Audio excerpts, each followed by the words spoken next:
Dear students, in the previous video you have solved the basic problems on ratio. In this video you are going to learn to solve a little graded problem on a ratio. Now I am going to read out the problem. Divide rupees 75 between A and B in the ratio 3:2. Find the share of B. So we have to divide rupees 75 between A and B in the ratio 3:2. That means if 3 part goes to A, then 2 part goes to B. Now let me solve this problem. Solution. The ratio of numbers 3:2. What is the ratio of numbers? 3:2. Now we have to find the sum of ratios. Sum of ratios. We have to add the ratio. 3 plus 2 equal to 5. Now out of 5, 2 part belongs to B. Out of 5, 2 part belongs to 5. So share of B equal to 2 over 5 or 2 by 5 into 75. Out of 5 parts, 2 parts will be of B. So 2 over 5 of 75 rupees. We have to find 2 over 5 of 75. So we can find 75 by cancellation method. 5 1 times 5. 5 15 times 75. You may ask how I got 15 here. So when I divide, see here, this 5 by 5, I get 1 as the quotient. 5 1 times 5, 5 minus 5, 0. Similarly, when I divide 75 by 5, 5 1 times 5, 7 minus 5, 2. Bring down this 5, 5. Now again divide 25 by 5. 5 5 times 25. 25 minus 25 is equal to 0. 15 is the quotient. So those who cannot understand division by cancellation method, they can divide by conventional method and try to obtain the quotient. Here quotient obtained was 1. Here quotient obtained was 15. And those who are good at division, they can do it mentally. 5 1 times 5, 5 15 times 75. Because 15 5 times 75. So 15 into 2, 30. When we divide 30 by 1, we will get again quotient 30. Because 15 into 2, 30. And what is there in the denominator? 1. When we divide 30 by 1, we will get 30. So the share of B is rupees 30. Now on the same basis, you can also find out the share of A. How? 3/5 of 75. So again you will get 5 1 times 5, 5 15 times 75. 15 3 then 3 times. So 15 3 times 45. The share of A will be 45. How to know the share of B, A is 45 or not? How to verify that? When I add rupees 45 to rupees 30, we will get 75. So that means share of A will be 45. So in this question we were asked to find the share of B only. So I have solved this problem and got the share of B, that is rupees 30. Next, second one. The ratio of two numbers is 3:5. What is the ratio of two numbers? 3:5. The first number is 3, the second number is 5. That is the ratio. The sum of two numbers is 40. What is the sum of two numbers? 40. We have to find the numbers. So sum of ratios. What is the ratio of numbers? 3:5. What is the sum of ratios? 3 plus 5 equal to 8. Now first number will be 3 over 8 of 40.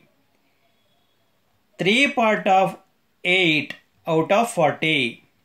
If we divide 40 into 8 parts, out of 8 parts, 3 part will be first number. When we divide 40 by 8, we will get 5. Each part will be 5. So 3 part will be 5 into 3, 15. Here we are dividing 40 and 8 by cancellation method. 8 1 times 8, 8 5 times 40. 5 into 3, 15. The first number is 15. Let us find the second number. So as we have found the answer for the first number, the same way we can find the answer for the second number. Second number will be 5 parts out of 8 parts of 40, or 5 over 8 of 40. Now divide 40 by 8. 8 1 times, 8 5 times. Each part is 5. So then 1 part is 5 means what is the value of 5 parts? 25. So that means second number is 25. Then what are the two numbers? 15 and 25. 15 and 25. So when you add 15 and 25, what is the sum we are going to get? 40. What is the sum they have given in the problem? 40. The answer is correct.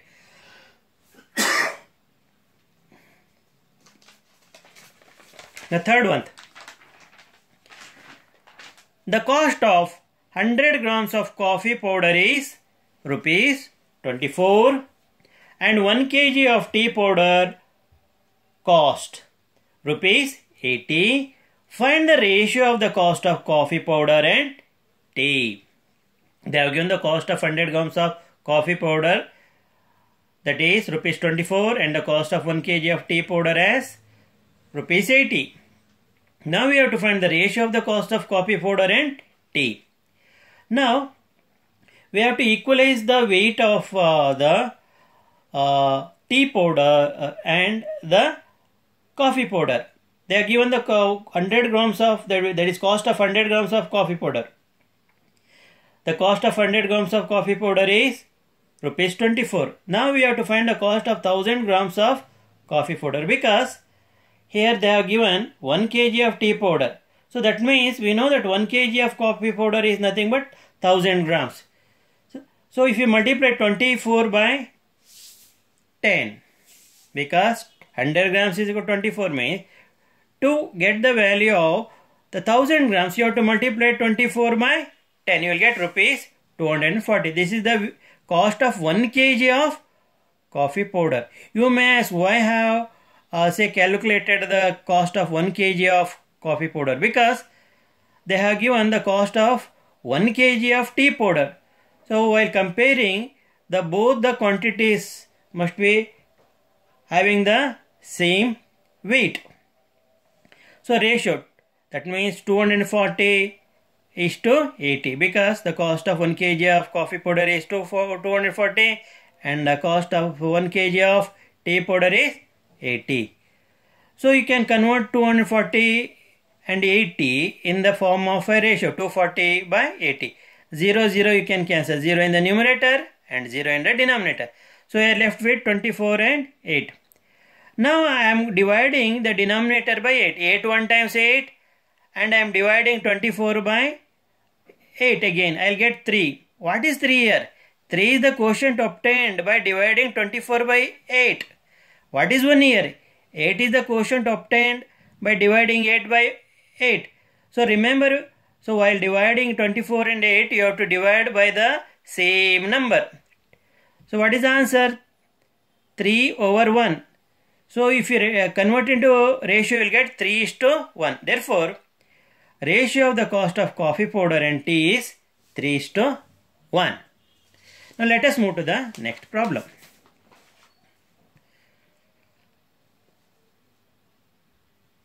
The ratio of copper and zinc in an alloy. Alloy, you know that is a compound made by mixing two or more elements or metals in an alloy is 5:3.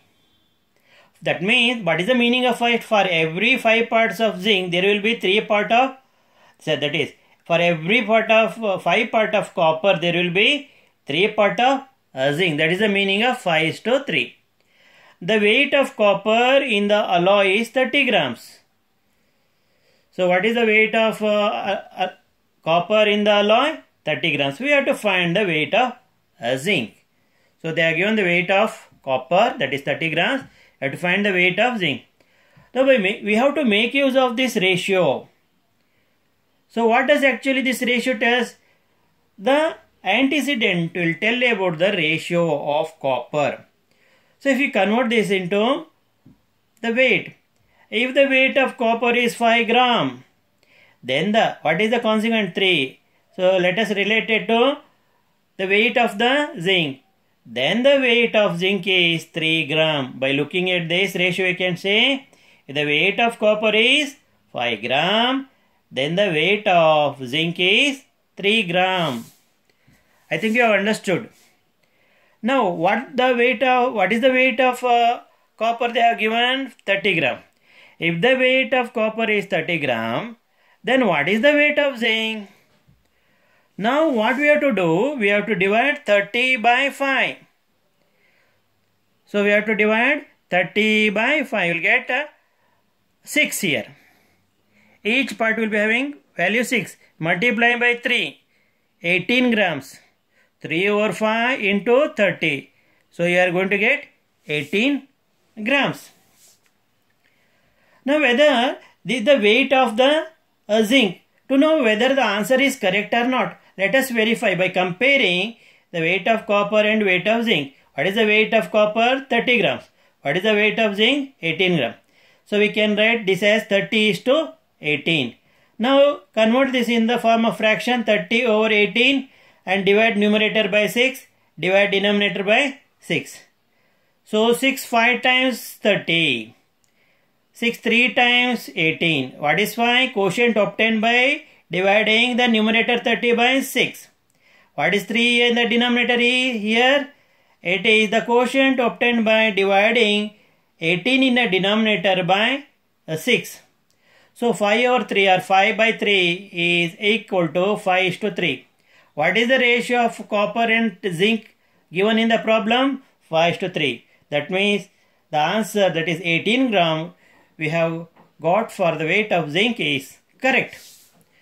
So on the same basis, so we have to solve the fifth problem. The ratio of the length and the breadth of the playground is 5 to 2. They have given the ratio of the dimensions of the playground, that is length and breadth. So length is 5 part and breadth is 2 part. That means if the length is 2 part, breadth is 2 part.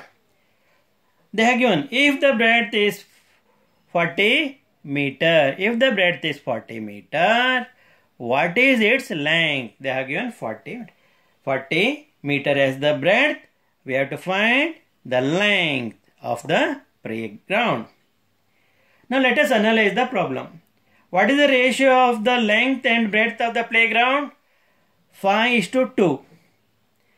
If we relate it to the length, that is the length in terms of units.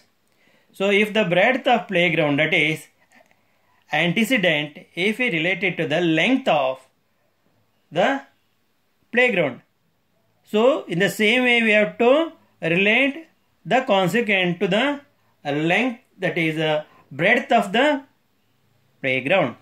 So if the breadth of the playground is, here they are given, what is the breadth? 2 centimeter. Then the length of the playground is, what is the length of the playground? 5 meter. If the breadth of the playground is 2 meter, not 2 centimeter, 2 meter, then the length of the playground is 5 meter. We have to be very careful because they have given the length. So we have to take what is the length? We have to find the length. They have given the breadth. Therefore, breadth should come first here. So what is the breadth part here? 2. So if the breadth of the playground is 2 meter, then the length of the playground is 5 meter. Now, what they have given? If the breadth is 40 meter. If the breadth of the playground is 40 meter, then what is the length of the playground? Now you have to divide 40 by 2. You will get 20 parts. Divide 20 by 5. Or 5 over 2 into 40. That is 20 into 5. That is 100 meter. So 100 meter is the length of, that is the breadth of the, that is the length of the playground. What is the length of the playground? 100 meter. What is the breadth they have given? They have given already the breadth, that is 40 meter. What is the length? 100 meter. So what is the ratio? They have given the length first, then the breadth. What is the length we have got it? 100. What is the breadth? 40 meter. Now let us verify whether the answer is correct or not. 100 meter is the length, 40 meter is the breadth. So we can write in the form of ratio 100:40. Write in the form of fraction 100 over 40. So divide numerator by 20. Divide denominator by 20. So when you divide 100 by 20, you will get 5 as the quotient. When you divide 40 by 20, you will get 2 as the quotient. So this is in the simplest form. So ratio will be in the simplest form 5:2. What is the ratio of the length and the breadth of the playground? 5:2. That means the answer, that is the length of the playground, is 100 meter, is correct. So verification will help you to know whether you are correct or not, whether you have got correct answer or not, whether you have got correct answer or not. So you can see here how actually we have found out the weight of the zinc by taking 5 gram as the weight of the copper and taking zinc as 3 gram. Then looking into the problem, we have got here 30 grams as the weight of copper. Then we can find the weight of zinc by 3 over 5 into 30. So upon simplification, we have got 18 grams and they have verified. In the same way, we have got the answer as 100 meter as the length of the playground and we have verified our answers. Now let us go for the 6th problem. The ratio of the income to the savings of a family is 7:1. If the income is rupees 7, then the saving is 1 part. That means if the salary is 7,000, then the saving will be 1,000 rupees. Find the savings if the income is rupees 1,400.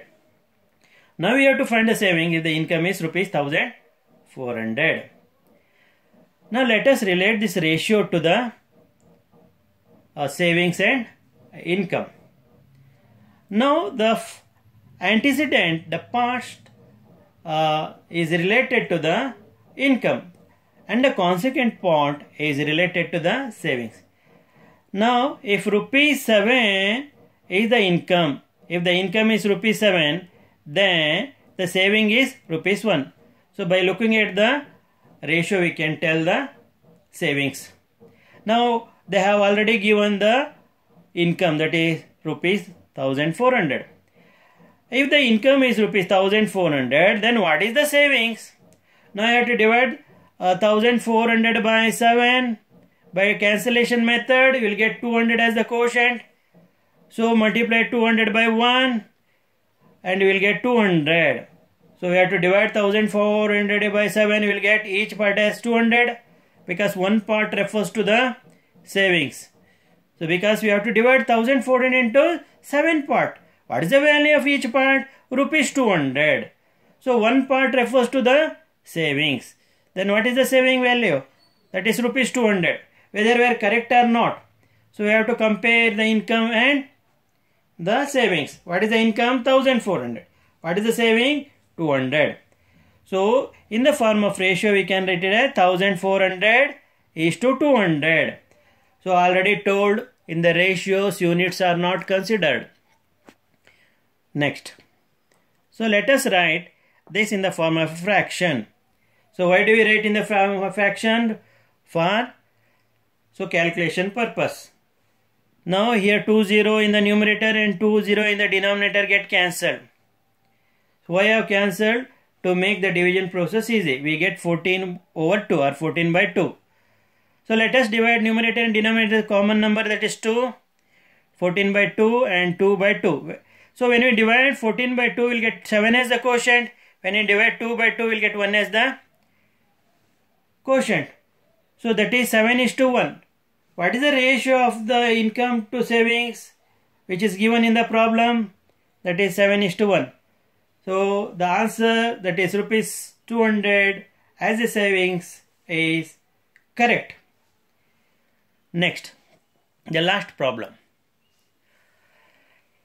Increase rupees 250 in the ratio 5:7. In what ratio you have to increase? 5:7. So by making of the ratio, we can increase 250. If rupees 5 is the old value, then what will be the new value? Rupees 7. So it will be 2 more than the old value. If rupees 250 is the old value, if rupees 250 is the old value, then new value. So you have to divide 250 by 5. So we will get each part as 50. Each part as 50. Now if we multiply 50 by 7, we will get 350. If we multiply 50 by 5, we will get 250. That will be the old value. What is the increase value? When you have to multiply 7 by 50. How we got 50? By dividing 250 by 5. So you can actually divide 250 by 5. You will get 50 as the quotient. Divide by 7 parts. You will get 350. What is the increase value? Rupees 350.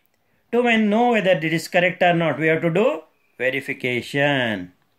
Rupees 250 and 350. So can be written as 250 is to 350. 250 divided by 350. 0, 0 get cancelled. We have 25 divided by 35. Let us divide 25 by 5 and 35 by 5.